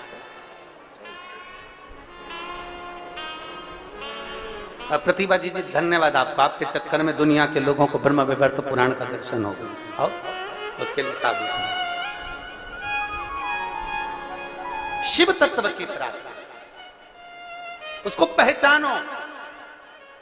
शिव महापुराण की कथा दो चीजों को आधारित करती है, एक शिव का नाम और दूसरा दूसरे का, बोलो बोलो जम के बोलो, सम्मान। हमें दूसरे का अपमान नहीं करना, जितना बन सकता है सम्मान के शब्द कहिए। कोई गाली भी देकर चले गया ना तो भी कह दो, बहुत अच्छा व्यक्ति था, मुझे गाली देकर गया है ना, उसमें मेरी कोई गलती होगी तो उसने मेरी गलती को छाट दिया है, मेरी गलती को निकाल दिया है, निकाल।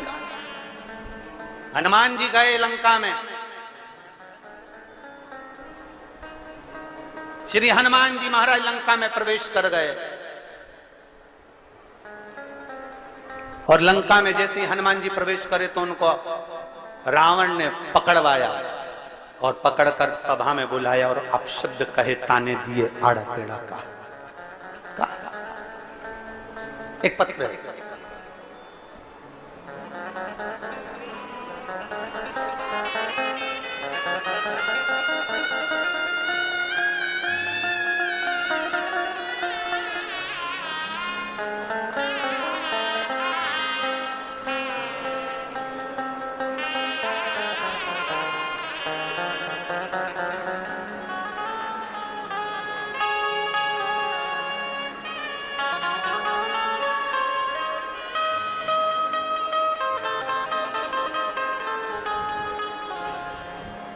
मैं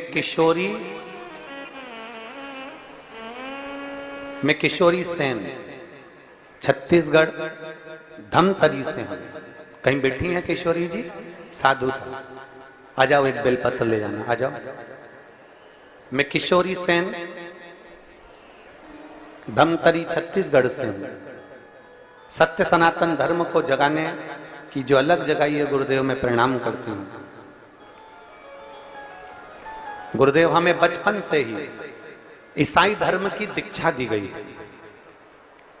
हम बचपन में ईसाई धर्म से जुड़े रहे, हमें ईसाई धर्म की दीक्षा दी गई। शादी के बाद भी कभी हमने पूजन पाठ नहीं करी, ईसाई धर्म के अंतर्गत ही हम रहे। गुरुदेव पहली बार रायपुर गई और वहां सामान खरीदने के उद्देश्य से गई थी, और भीड़ को देखकर मैं भी कथा में बैठ गई। और भीड़ को देखकर जब कथा में बैठी तो कथा सुनने का जब भाव प्रकट हुआ तो सब लोग आपसे प्रार्थना कर रहे थे, श्री शिवाय नमस्तुभ्यम बोलकर बाबा से विनती कर रहे थे।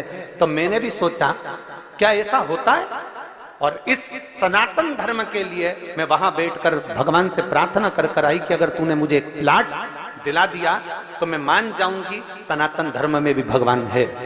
और बाबा ने ऐसी कृपा करी कि मुझे एक प्लाट दिला दिया।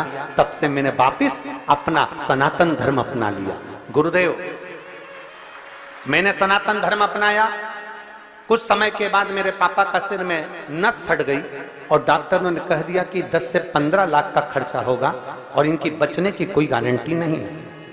गुरुदेव एक हॉस्पिटल से दूसरे हॉस्पिटल में रिफर कर दिया गया। तब क्या करते? तब उसी समय पर एक हॉस्पिटल में पहुंचे, वहां कुछ इलाज प्रारंभ हुआ और मेरी बहन बोली कि तू चिंता मत कर, मैं स्वयं सीहोर जाती हूं और वहां का रुद्राक्ष लेकर आती हूं।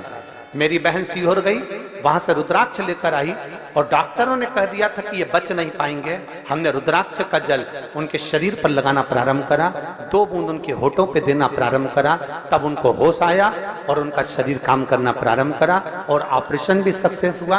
पर अभी चलने में थोड़ी सी तकलीफ है और देवाधिदेव महादेव की कृपा से वो भी जल्दी से चलना प्रारंभ करेंगे। हम बाबा को नमन करने आए हैं, बाबा को प्रणाम करने आए हैं। ये शिव सत्य यो घड़ी है।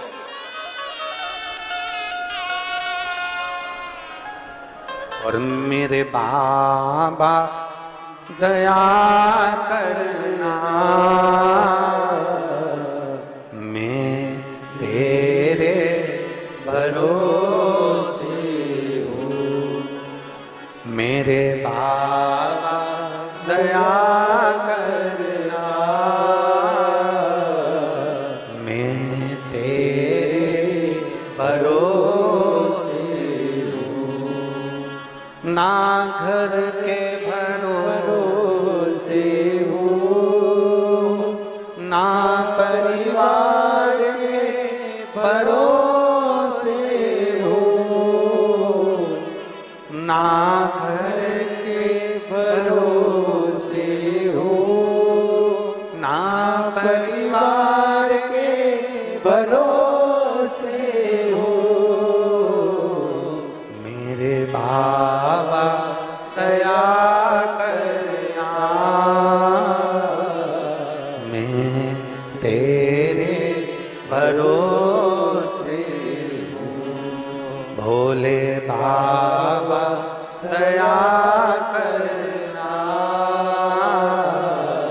मैं तेरे भरोसे हूँ। एक बार जोरदार ताली बजाएं इस बेटी के लिए।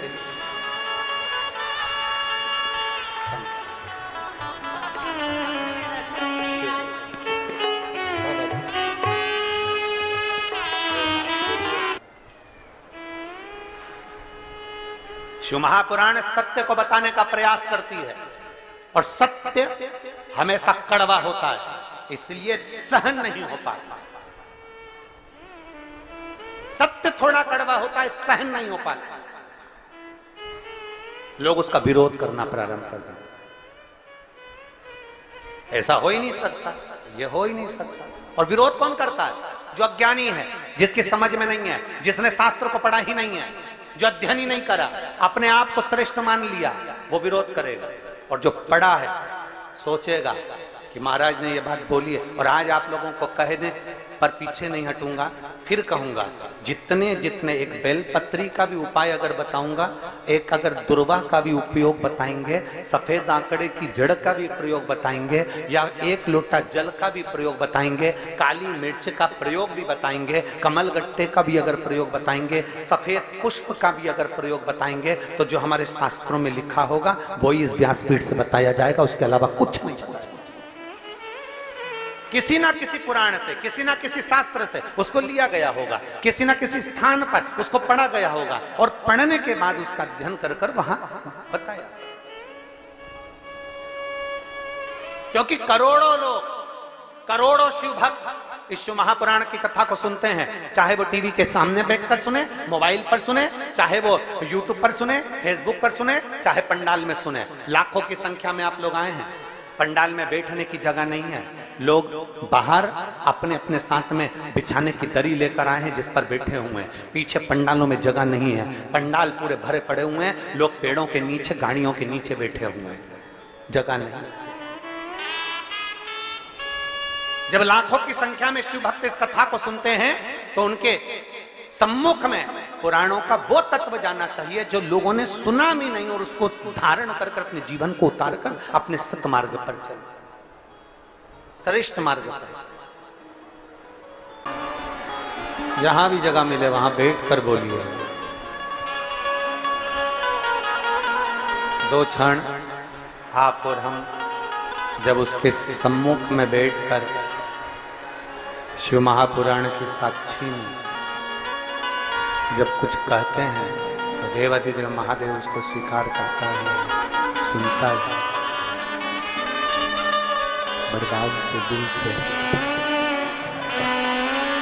निवेदन करें, प्रार्थना करें, बाबा से विनय करें। श्री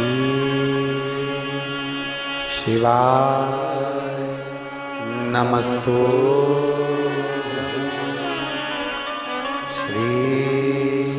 शिवाय नमस्तु। श्री शिवाय नमस्तु। श्री शिवाय नमस्तु। श्री शिवाय नमस्तु। भोला सब दुख काटो हमारा, ओ भोला सब दुख काटो हमारा।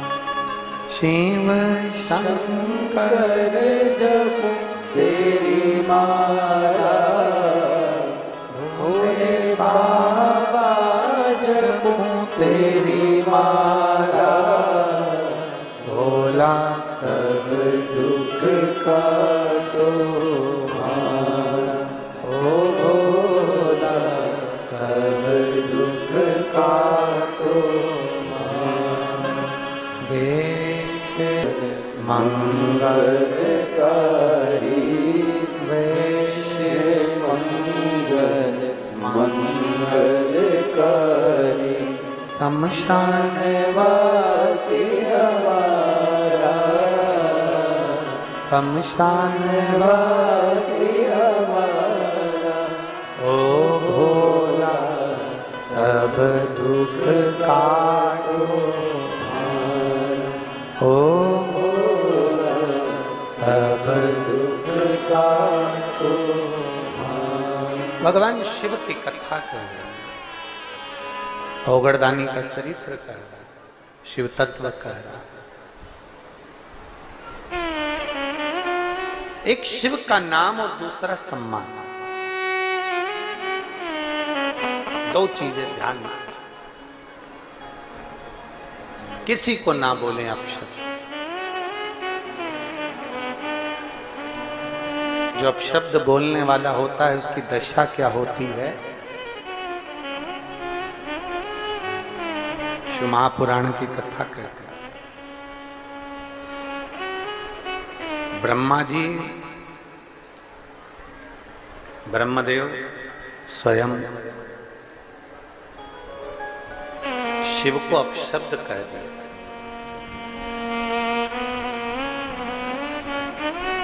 अपशब्द कहने वाले की दशा क्या होती है ये शिव पुराण बताता है।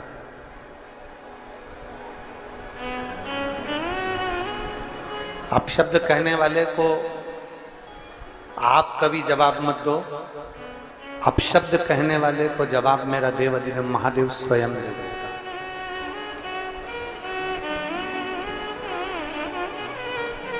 शिव की कथा तो कहती है कि जितने प्रसन्न संसार सागर में आप रह सकते हो उतने प्रसन्न रहिए, उतने प्रसन्न।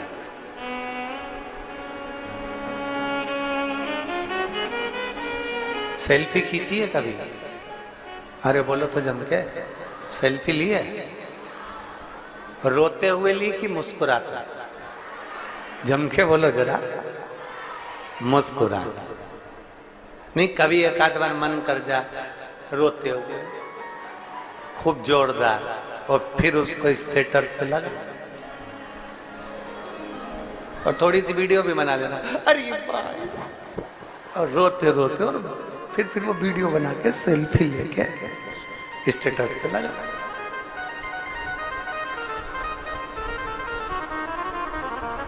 इतने सारे बैठे हो, कभी किसी ने अपने आधार कार्ड का, परिचय पत्र का फोटो खींच के स्टेटस पे लगाया?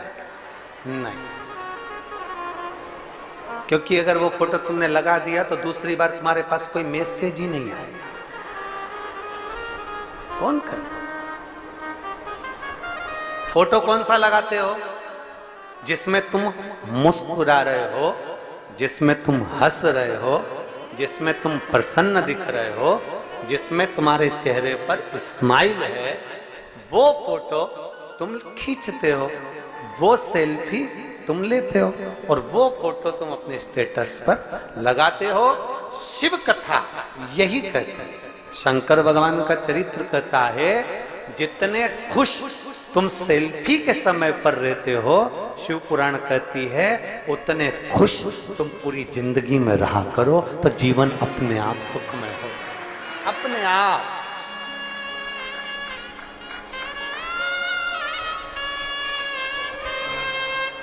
कोई अंतर नजर नहीं आएगा आपको।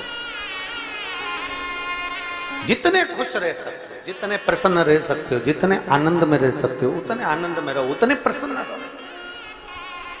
और एक बात अपने अंदर याद करके रखना, ध्यान करके रखना, दुख भी है ना तो भी दुखी मत, खुश रहो। कर्जे में हो गए ना, एक महिला ने लिखा है